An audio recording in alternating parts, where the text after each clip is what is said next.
이번에는 양육비를 지급하지 않는 상대방에게 대응하기 위한 양육비 이행명령 신청서 작성 방법에 대해 알아볼 텐데요.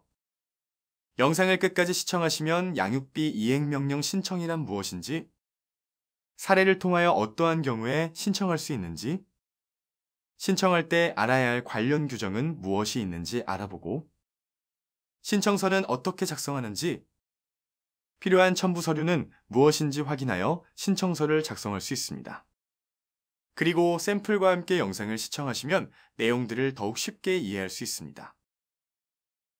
자녀가 있는 부부가 이혼을 하면 누가 자녀를 양육할지 지정하고 양육자는 상대방에게 양육비를 청구할 수 있습니다. 그러나 이혼한 다음에 상대방으로부터 지급받기로 약속한 양육비를 지급받지 못하고 있다면 양육비 이행명령 신청을 통해 양육비의 지급을 강제시킬 수 있는데요.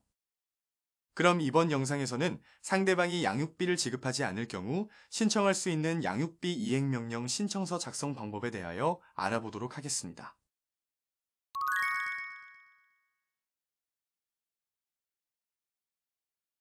2013년 김모 씨는 이모 씨와 혼인하였고 딸 이모 양을 출산하였습니다.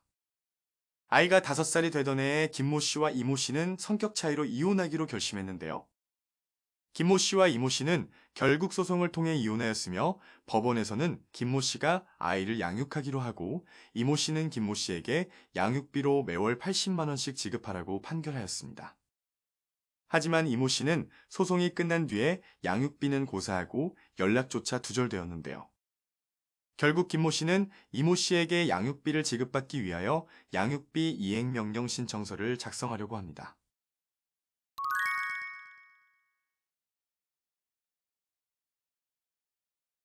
이행명령이란 확정된 판결, 심판, 조정조서, 양육비 부담조서에 따른 금전의 지급, 유아의 인도 또는 면접 교섭 등의 의무를 이행하지 않는 경우에 일정한 기간 내에 의무를 이행할 것을 강제시키는 제도입니다.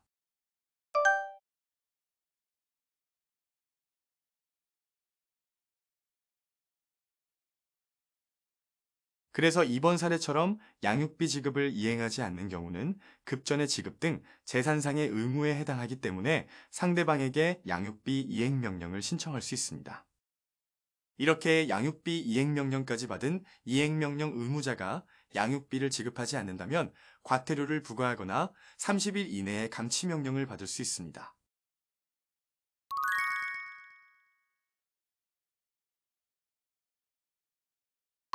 양육비 이행명령 신청서를 작성하기 위해서는 가장 먼저 당사자의 인적사항을 기재합니다. 신청인은 양육비를 지급받아야 할 자이고 피신청인은 양육비를 지급해야 할 의무가 있는 자이며 사건 본인은 양육비의 지급 대상이 되는 자녀를 말합니다.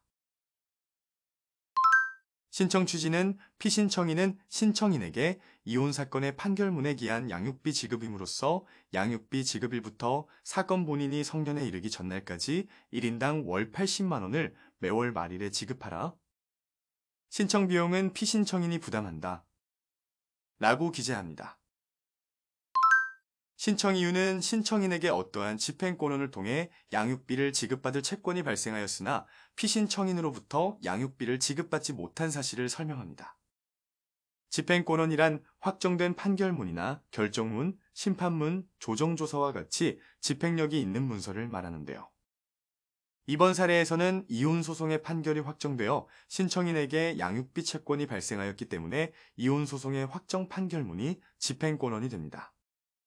그래서 신청인은 피신청인으로부터 확정 판결에 의한 양육비를 지급받을 의무가 있는 사실, 하지만 피신청인이 의무를 이행하지 않아 양육비를 지급받지 못한 사실, 그래서 신청인은 가사소송법에 따라 양육비 이행명령을 신청하게 된 경위를 기재하였습니다.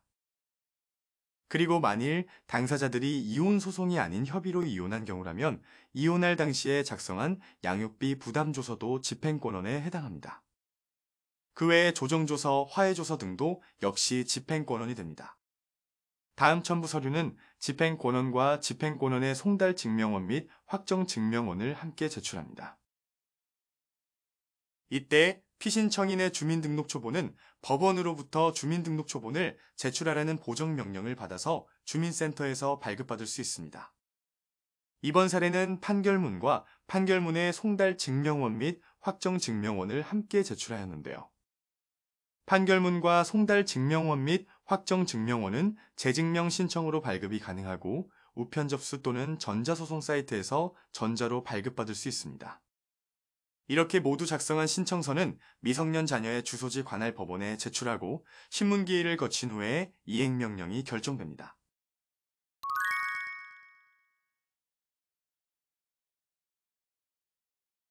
이번 영상에서는 양육비를 지급하지 않는 상대방에게 대응하기 위한 이행명령 신청서 작성 방법에 대해 알아보았는데요. 이해가 되셨나요? 양육비 이행명령 신청서는 양육비를 지급해야 할 의무자가 의무를 이행하지 않을 경우에 양육비를 청구할 수 있는 집행권한이 있다면 신청할 수 있습니다. 그럼 여러분들도 각자 상황에 맞게 신청서를 작성해 보세요.